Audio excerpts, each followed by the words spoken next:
Old dog boxing, motherfucker. Legacy. What if Bivol counters with, I will fight Benavidez. I'll agree to that before April 8th, but it has to be on Turkey's show. It has to be in Saudi. I'm the champion. No, because the best, I can give you credit to Turkish Al Sheikh.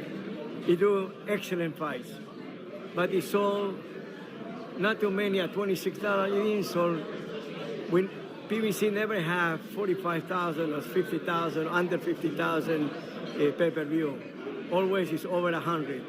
So to show that doesn't mean in Saudi that it have any attention for the timing, for many things, that it mean nothing.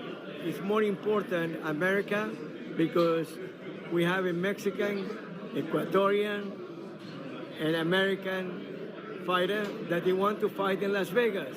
You cannot compare Saudi with Las Vegas. Regardless, the only difference is the money. But Benavidez, myself, we prefer our legacy than the money. Samson is back. Samson Lewkowicz is back selling wolf tickets to anybody that will buy him. Now, let me say this one thing, man. If David Benavidez wants to have a successful boxing career, then he has to get rid of Samson Lewkowicz, because this guy right here is going to help David Benavidez ruin his career, run it right into the fucking ground. This guy, Samson Lewkowicz, he wants to make demands and call shots like if David Benavidez and him were the A side. However, that's not the case. And he's done this before, okay? When they were in negotiations for the Canelo fight with Eddie Hearn and DAZN, Samson Lewkowicz demanded that the fight be on Amazon Prime and PBC when DAZN was the one putting up the money. That is nasty work right there, bro.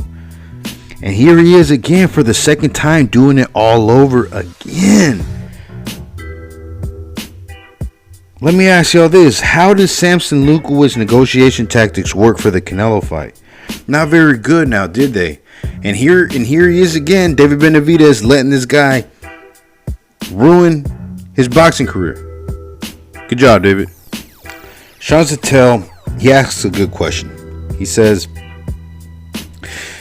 if Dimitri Bivol agrees to fight David Benavidez under one condition, and that condition is it has to take place in Riyadh season in Saudi Arabia, and the audacity of this fucking guy Samson Lewkowicz, he says no.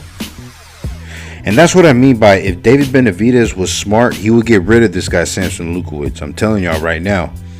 And his bogus excuse for not agreeing to do the fight in Saudi Arabia, he said it would have to be because of Turkey Al Sheikh's low pay-per-view buys. But I would say to that is, who cares about pay-per-view buys when you're getting your money up front?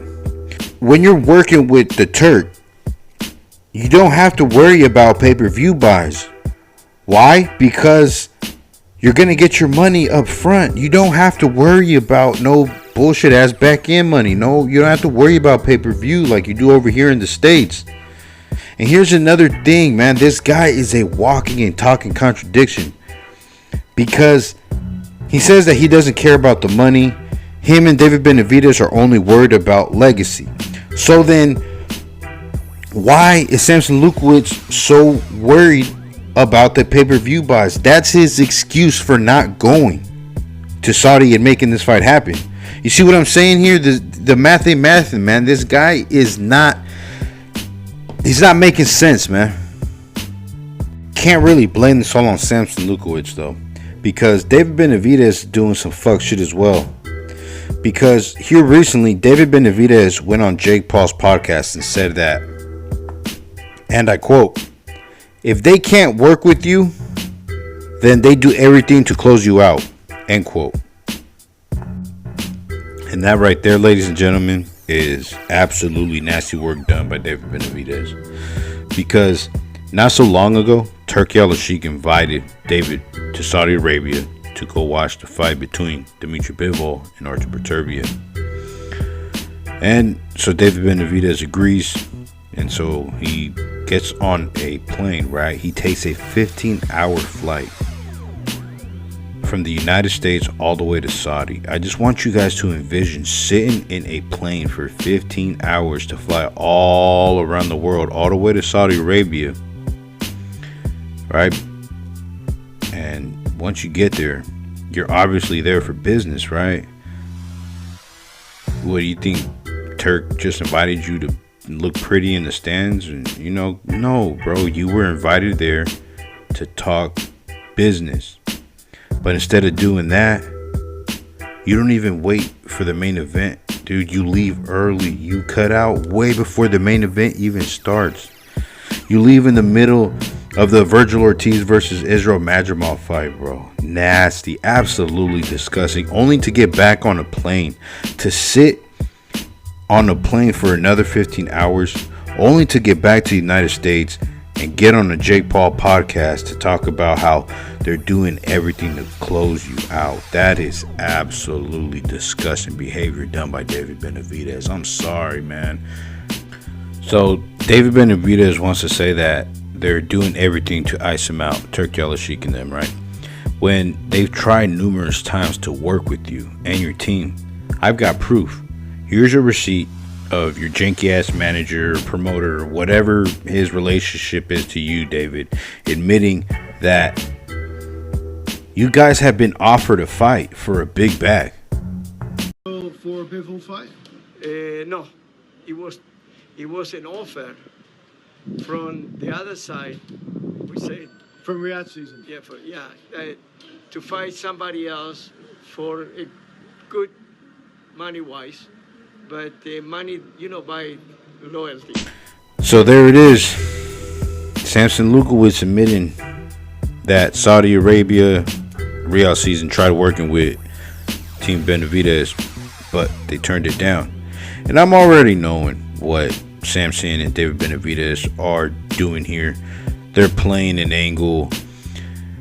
This is what they do, man. They're making it seem like they want that Bivol fight. And only a Bivol fight, right? But that's cap, bruh. All they want is a vacant WBC belt. They really don't want smoke with Bivol. They never did. I tried telling you guys this in one of my earlier videos. The title of the video is titled Benavidez is terrified of Bivol and Beterbiev. So I see the play that they're doing here, acting like they want the Bivol smoke, but they really don't. They just want Bivol to vacate the belt so they can fight Callum Smith for the vacant WBC world title. I read this book with my eyes closed. Because if David really wanted the winner of Beterbiev versus Bivol, he would have accepted the offer that Riyadh season made to David to fight Callum Smith on the undercard of Bivol Beterbiev, and then Benavidez would fight the winner. Not too long ago, David Benavidez was saying, "Oh, who am I? Who am I to get in between the trilogy of Beterbiev versus Bivol?" But as soon as the WBC enforced the mandatory and Turkey let it be known that he wants the trilogy first, now all of a sudden David Benavidez only wants to fight Dimitri Bivol.